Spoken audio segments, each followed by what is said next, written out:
नमस्कार दोस्तों। आज की वीडियो में मैं आपको बताऊंगा साधारण ब्याज से संबंधित क्वेश्चनों के बारे में जो आने वाली एग्ज़ाम की दृष्टि से बहुत ही महत्वपूर्ण है। और दोस्तों आपको एक और बात बता दूं कि हम इस वीडियो में वही क्वेश्चन कराते हैं, सेट के क्वेश्चन कराते हैं जो एग्ज़ाम की दृष्टि से महत्वपूर्ण होते हैं और जो बार बार परीक्षा में पूछे जाते हैं। तो इन सभी प्रश्नों को हल करने का हम इस वीडियो में बहुत ही आसान तरीका बताएंगे। तो चलिए शुरू करते हैं। पहला क्वेश्चन है, बहुत ही इंपॉर्टेंट क्वेश्चन है और मोस्ट क्वेश्चन है। तो इस टाइप के प्रश्न एग्जाम में बार बार आते हैं और ये क्वेश्चन भी कई बार एग्जाम में आया हुआ है। तो देखिए कि प्रश्न को पहले ध्यान से पढ़िए कि कोई राशि 10% साधारण ब्याज की दर से कितने समय में स्वयं की तिगुनी हो जाएगी। तो इसमें करना क्या है, आपको जो ये संख्या दे रखी है इसको बहुत ही सिंपल तरीके से आसान ट्रिक से हल करेंगे। तो देखिए इसमें करना क्या है आपको कि स्वयं की तिगुनी, ये स्वयं की जितनी भी गुनी हो उससे हमें एक कम करके लिखना है। अब ये तिगुनी दे रखी है, तिगुनी दे रखी है तो तिगुनी का एक कम करके लिखेंगे, तिगुनी का एक कम 2। और जो ये रेट दे रखी है हमें, इस रेट से हम इसको डिवाइड कर देंगे। डिवाइड करने के बाद 10 ही है ये, 1 मिनट, 2/10। अब रेट से डिवाइड करने के बाद हम इसे 100 से गुणा कर देंगे। तो 0 से 0 और ये हो गया 20 वर्ष। 20 वर्ष में यानी कि यह राशि 20 वर्ष में अपने की स्वयं की तिगुनी हो जाएंगी। तो आपको करना यही है कि जो तिगुनी दे रखी है उसको एक कम करके लिखना है और रेट से डिवाइड करना है, इंटू 100 करना है। और ये अगर समय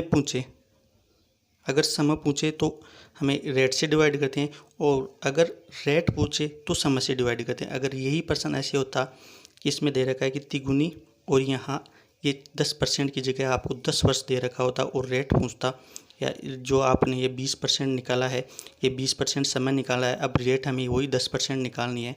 तो रेट समय से डिवाइड किया, इंटू 100, 0 से 0, 2 से 2, तो ये कितनी आ गई आपकी 10% रेट आ गई।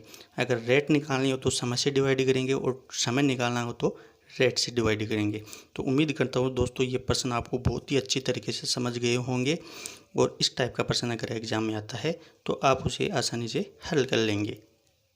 अगला क्वेश्चन है, अगला क्वेश्चन भी बहुत ही महत्वपूर्ण है और मोस्ट इम्पोर्टेंट क्वेश्चन है जो कई बार एग्जाम में रिपीट हो चुका है। तो इसमें आपको इस बार समय दे रखा है और इसमें आपको दर पूछी है, रेट पूछी है और समय दे रखा है। तो आपको प्रश्न में कोई राशि साधारण ब्याज की किस दर से 4 वर्ष में 2 गुनी हो जाएगी। तो अभी ये 2 गुनी दे रखा है, इसको एक कम करके लिखेंगे तो 1, समय कितना दे रखा है 4 और 100 से गुणा, ये हो गई 25, ये हो गई 25% इसकी रेट आ गई।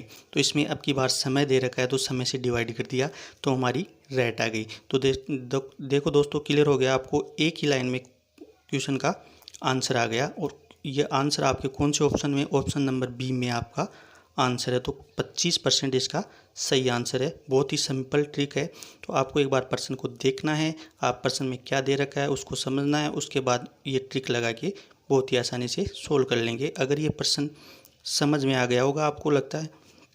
अगला क्वेश्चन देखिए, अगला क्वेश्चन भी इम्पोर्टेंट है। इसमें 2 कंडीशन दे दी है। इसमें करना क्या है, देखो पहले प्रश्न को ध्यान से पढ़ो कि कोई धनराशि ब्याज की किस दर से 5 वर्ष में 2 गुनी हो जाती है, तो वह कितने वर्ष में स्वयं की 5 गुनी हो जाएंगी। अब 2 कंडीशन दे रखी है। पहले हम इस पहली कंडीशन को देखते हैं, बिल्कुल सिंपल तरीके से देखते हैं। देखिए पहली कंडीशन में क्या दे रखा है, हमें 2 गुनी दे रखा है, तो वही 2 गुनी दे रखा है तो एक कम करके लिखेंगे। तो 2 गुनी का एक कम 1, समय कितना दे रखा है आपको 5 वर्ष, इंटू में 100। ये एक कंडीशन आपकी पूरी हो गई। अब आगे देखिए क्वेश्चन को कि तो वह कितने वर्ष में 5 गुना हो जाएगा। अब आपको यहाँ दे रखा है कि 5 गुना, तो 5 गुने से एक कम करके लिखेंगे 4। और समय दे नहीं रखा, समय निकालना है कि कितने वर्ष में, तो समय की जगह हम x मान लेंगे। अब ये दोनों समीकरण बराबर हो गए और इसको 100 से गुणा कर दिया। तो 100 से 100 तो कैंसिल हो गया। अब इसको हम करेंगे वज्र गुणा करेंगे। वज्र गुणा आप बहुत अच्छे से कर लेंगे। तो इसको किया, ये तो हो गया x, और 5 को 4 से किया तो ये हो गया 20 वर्ष। यानी कि वह राशि 20 वर्ष में स्वयं की 5 गुनी हो जाएगी। तो दोस्तों ऑप्शन नंबर कौन सा आपका सही होगा? ऑप्शन नंबर ए आपका सही आंसर होगा। उम्मीद करता हूँ दोस्तों ये प्रश्न आपको बहुत ही अच्छी तरीके से समझ में आ गया होगा, और इस टाइप का प्रश्न अगर एग्जाम में आता है तो आप उसे बहुत ही आसानी से हल कर लेंगे। तो अब चलिए देखते हैं अगले क्वेश्चन की तरफ। अगला क्वेश्चन भी इम्पोर्टेंट है, बहुत ही महत्वपूर्ण क्वेश्चन है और बार बार परीक्षा में पूछा गया है। तो पहले प्रश्न को ध्यान से पढ़िए कि कोई राशि 20% साधारण ब्याज की दर से 4 गुनी हो जाती है, तो वह किस दर से 7 गुनी हो जाएगी? वही आपको इस प्रश्न में 2 कंडीशन दी गई है। 2 कंडीशन दी गई है तो दोनों कंडीशनों को उसी प्रश्न की तरह सोल्व करेंगे बिल्कुल सिंपल तरीके से। तो पहले क्या दे रखा है कि स्वयं की 4 गुनी हो जाती है, तो 4 गुनी से 1 कम करके लिखेंगे 3, और दे रखा है अब हमें रेट दे रखी है तो रेट से डिवाइड कर देंगे इंटू 100। दूसरी कंडीशन क्या है? तो वह किस दर से 7 गुनी हो जाएगी। तो अब दर दे रखी है हमें, यानी कि दर नहीं दे रखी है, निकालनी है। 7 गुनी से 1 कम करके लिखेंगे तो 7 गुनी से 1 कम हो गया 6, और ये दर हमें निकालनी है तो अक्स और वही गुना में 100। तो ये 100 से ये 100 कैंसिल, अब वही वज्र गुना करेंगे हम इसको। वज्र गुना करेंगे तो वज्र गुना किया तो ये हो गया 3x, और ये हो गया, ये कितना हो गया 20 इंटू 6। अक्स का मान निकाला, 3 का इसमें भाग दिया, इसमें 2 बार कटा 2, ये हो गया 40%। ये आपका 40% आंसर कौन से ऑप्शन में है? 40% आंसर आपके ऑप्शन नंबर बी में है। तो इसमें भी वही करना है। इस बार हमें रेट दी गई है तो रेट को नीचे मतलब जो गुनी दे रखी है उससे डिवाइड कर देंगे और हमारा आंसर आ जाएगा। उम्मीद करता हूँ कि ये प्रश्न भी आपको बहुत अच्छी तरीके से समझ गए होंगे। अगर इस प्रकार का प्रश्न एग्जाम में आता है तो आप उसे बड़ी आसानी से हल कर लेंगे। अगला क्वेश्चन देखो। अगला क्वेश्चन भी इम्पोर्टेंट है और कई बार एग्जाम में रिपीट हो चुका है। तो देखिए पहले प्रश्न को ध्यान से पढ़िए कि कोई राशि समान समय व समान दर पर उधार दी जाती है। यदि साधारण ब्याज मूलधन का 16/25 हो जाए तो दर क्या होगी? अब हमें दे रखा है कि समान समय और समान दर से कोई राशि उधार दी जाती है। तो साधारण ब्याज मूलधन का दे रखा है 16/25, तो ब्याज की दर ज्ञात करनी। तो इसे बहुत ही सिंपल तरीके से देखेंगे कि आपको करना क्या है। तो इसमें करना यह है कि हमें एक सूत्र लिखना है, एक आसान सी ट्रिक देखनी है। ट्रिक क्या है कि हमें लिख लेंगे, रेट निकालनी है हमें इसमें कि दर क्या होगी। तो दर के लिए आर रेट बराबर में अंडर रूट, और जो हमें दे रखा है कि साधारण ब्याज मूलधन का 16/25 है, इसको ऐसे कैसे यहाँ लिख लेंगे 16/25। अब इसको 100 से गुणा कर देंगे।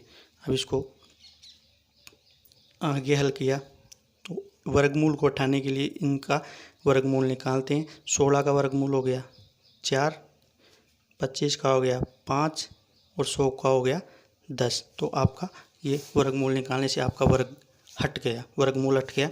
अब इसको काटे तो 5 दूनी 10, 5 दूनी 10। तो अब आर बराबर कितनी आएगी? 4 दूनी 8। यह आपकी 8% दर आ गई। तो दोस्तों आपका ऑप्शन नंबर कौन सा? ऑप्शन नंबर डी आपका इसका सही आंसर है। आपको केवल ये सूत्र याद रखना है, आर बराबर जो साधारण ब्याज दे रखा है कि मूलधन का कितना गुना है, इसको इसमें रखा, 100 से गुणा किया, ये निकाला और ये आपकी दर आ जाएगी। तो ये ट्रिक आपको बहुत ही आसानी से समझ में आ गई होगी और ये प्रश्न भी आपको बहुत आसानी से समझ गए होंगे।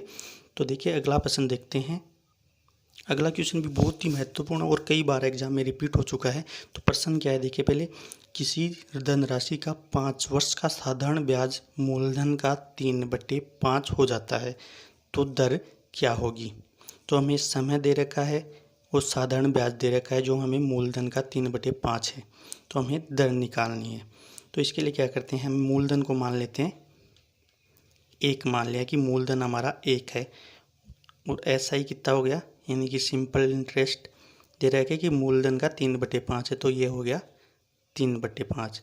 अब हम इसे बेसिक फॉर्मूले से सोल्व करेंगे। तो बेसिक फॉर्मूला साधारण ब्याज का क्या होता है, ऐसा ही बराबर मूलधन इंटू रेट इंटू टाइम बटे 100। यह आपका साधारण ब्याज का फॉर्मूला हो गया। अब इसको क्या करेंगे, हमें मूलधन दे रखा है 1, रेट निकालनी है, समय दे रखा है 5 वर्ष, बटे में 100, और ये हमें SI कितना दे रखा है, SI दे रखा है 3/5। अब ये दे रखा है तो इसको हल करेंगे तो R को इस साइड में लिख लेंगे और उन सबको उसमें ट्रांसफ़र कर देंगे। तो 3/5 ऐसा का ऐसा, ये 100 नीचे भाग में है तो उधर जाएगा 2 गुणा में, और ये दोनों 1 और 5 इसमें भाग में आ जाएंगे। तो इसको 20 और 4 थी 12%।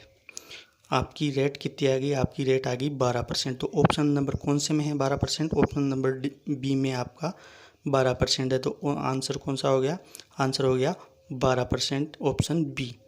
तो ये साधारण तरीके से यानी कि बेसिक फॉर्मूले से हमने इसका आंसर निकाला है। उम्मीद करता हूँ कि ये दोस्तों ये वीडियो और ये प्रश्न आपको बहुत अच्छे से समझ में आए होंगे।